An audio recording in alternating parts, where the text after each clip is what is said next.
Hey everybody, welcome back to Decks and Bytes. Today we're going to be talking about the deck that I plan to run at the Tumult Championship. I originally had planned to play Muna and I was going to run Taija, but after running some more testing and then looking at the cards that I had physically instead of digitally, I decided that Afanis was going to be the better option for me. I've already did some playtesting with it. The biggest matchup barrier that I feel with this is number one, the mirror matchup. The mirror matches that I played thus far haven't been as smooth. It just seems like it's missing something. I'm not sure what it is, but kind of realized is if I want to keep this current deck list, which I feel like this one's really strong, then what I have to do is get ahead early and not let them be able to use cards that allow them to advance by just simply playing them. All right, let's go ahead and get into this. I'm going to do a compilation of some highlights. I'm going to kind of talk about the gameplay as well as the mechanics of this deck. This is one that I found online that I really like the mechanics of, and I kind of tailored it to me, but I'm running it and it's having quite a few games that are either close or I'm winning outright. And so I just want to highlight that, kind of go from there. So in this first game, I am playing Finn, which the control matchup of this is not too favorable simply because of the fact that Finn is able to, one, put cards in reserve, but also there's a lot of removal. Even if there is disruption and things don't go exactly as planned and how you want it to go, you can kind of adjust your play style to still be effective. So in this matchup, I'm playing Waru, and this is a bureaucrat heavy deck. The person is really focusing on the sleep aspect of this, simply because with Waru's ability of where you play a bureaucrat and it puts it to sleep. And so they want the effects of the cards while still having the cards in play. And what I noticed about the weakness of the Waru deck is that if you let me get ahead, then it's kind of pretty much over. And that's what I did in this game. And that's kind of what I said in the intro. I'm trying to get ahead early, and I almost get to a point where I'm so far ahead that the game was kind of didn't really matter. Because as you're going to see right here, they're going to remove the main piece of this deck, which is the Mage Dancer. And that's a huge key piece to this, especially if I run Helping Hand. That allows me to get 3 because I'm going to play the Mage Dancer. Then I play Helping Hand, and that allows the boost off the Helping Hand. And then on top of that, I'm going to get another boost from Afanis. So I get 3. And then at the end of my turn, I get to draw a card because of Mage Dancer. So Helping Hand is really important to this deck, especially that combination. This deck just has so many combinations and so many outs. And so I like this switch right here because when I play the Moth to a Flame, I'm going to get that Moth, but I like it coming out of reserve because of the lower mana cost. So doing this Sleight Hand and being able to play the lower mana cost, I'm able to reserve some resources. And as you're going to see right here, I'm going to be able to take both sides. One is it mainly helps that their play style and what they're playing is really beneficial to my deck. But then also the fact that I'm just using Sleight Hand, I'm using Helping Hand, and I'm using the Moth to a Flame. And I have a lot of lower mana cost cards, so I'm able to have so many options. One of the main things that I also really like about this particular, even though I'm running a lower character set, is the fact that I'm able to get so many cards. There's a lot of drawability. And so you can constantly see me getting more additional cards. Very rarely am I kind of out just simply due to the fact of cards. With this, I'm going to retrieve this spell again. So there's not a lot of spells that are leaving. And then that really helped me in this matchup because they're running removal. This was a really good matchup for me. This is the one thing that can get you in trouble with this deck. Because of the low character count, you can kind of get it yourself in an interesting position where, like here, where I don't really have any characters except for that Moth. And outside of that, I don't really have anything else. I'm kind of drawing dead in the sense of I'm hoping that top deck, which that's not a successful winning strategy most of the time when it comes to TCGs.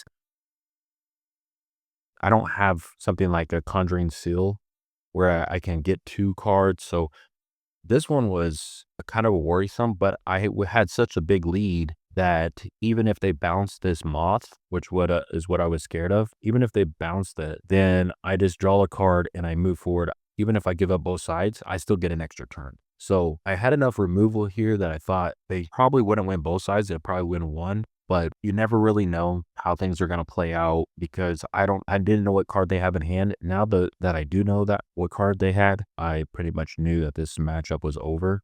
As I kind of mentioned, the hardest match for this particular deck is the mirror match, simply due to the way that people are running it. And I might add a small step giant leap because of the fact that like in this situation, it's late game. If I had that, the game's over. I might add one. I'm currently running Blizzard, and I like Blizzard a lot, especially against the Sigmar. Having that, if they go token heavy on one side, I'm able to get rid of all of that. So I don't know if it's going to be more beneficial for me to run Blizzard, or if I should maybe get rid of something else, maybe get rid of one of the Conjuring Seal and see about running that. The other one that's kind of tough is the one that runs a lot of heavy permanents. I have Banishing Gate, so I'm able to get rid of the permanent, but I had a opening hand where I had both Banishing Gates that are in my deck. I drew them right at the start, and so that was a little hard for me. I ended up keeping one simply because I didn't want them to have a permanent that I couldn't remove, but that could be cause some problems. So I might need to kind of make some adjustments, maybe add another Banishing Gate, maybe fine tune that. Instead of running Conjuring Seal, I go ahead and run one more Banishing Gate and then maybe one small step giant leap.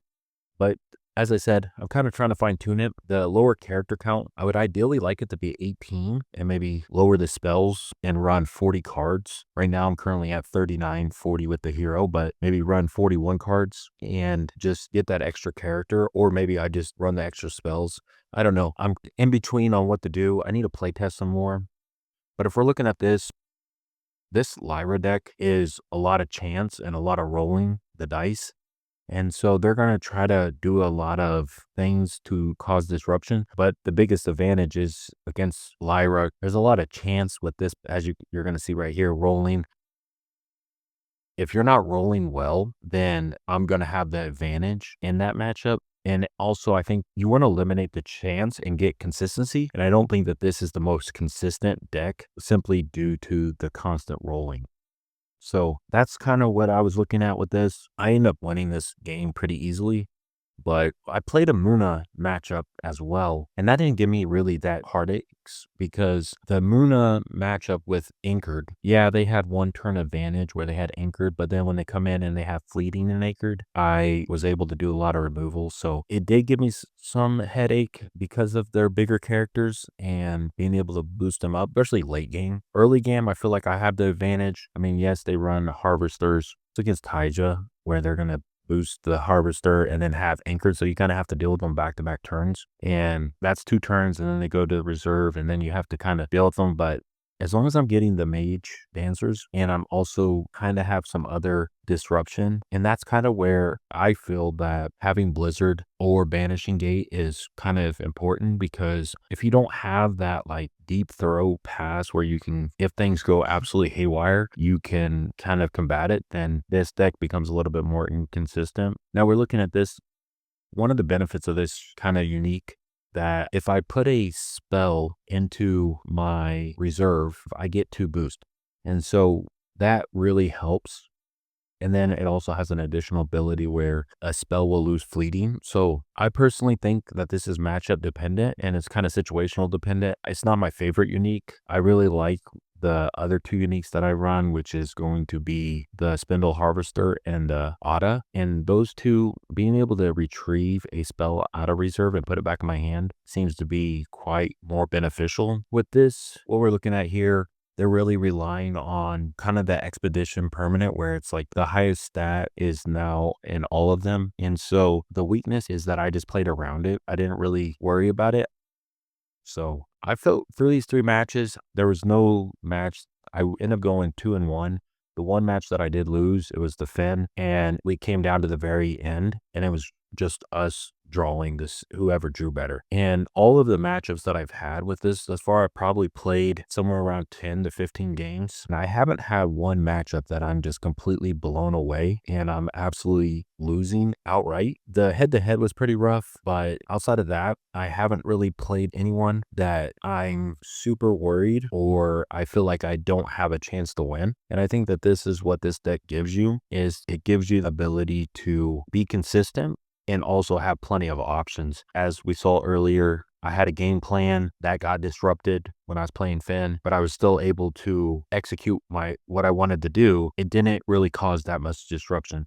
And so the consistency and also the abilities that the cards have, but also my hero getting every time I play a spell, I get a boost, just makes this deck really good. And as you're going to see here, I'm going to go ahead and remove that. And then I'm going to bounce and I'm going to end up winning the game right here because I'm going to do a double bounce, which late game, you have that opportunity to do that with Off You Go. So overall, I feel really good about this deck. I think it needs a little fine tuning, but I'm feeling really optimistic about this deck going into the championships, and I'm excited to see how it actually performs. Let me know down below what you guys think of the deck.